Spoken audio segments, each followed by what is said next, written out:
যারা দাড়ি রাখেন না, হিম্মত করে দাড়ি রাখেন, হিম্মত করেন যে ইনশাআল্লাহ দাড়ি রাখবেন। দাড়ি না রাখা এটা কিন্তু অনেক বড় অপরাধ। অপরাধটা কি জানেন?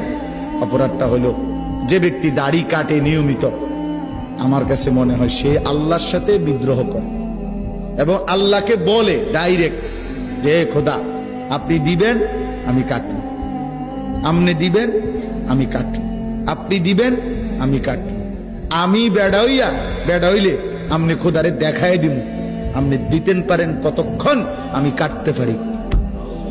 তো আল্লাহ যেন বলে বান্দা কাটতে থাকো, আসতে থাকো, কাটতে কাটতে একদিন তো আমার কবরে আইবা, তো তখন প্রথম রাতে প্রথম ঘন্টায় টাঙ্গাইয়া যখন ফিটমু তখন বুঝবা মাতবরি ছুটাই দেবো তোমার প্রথম ঘন্টা দিতে, কবরের প্রথম ঘন্টা।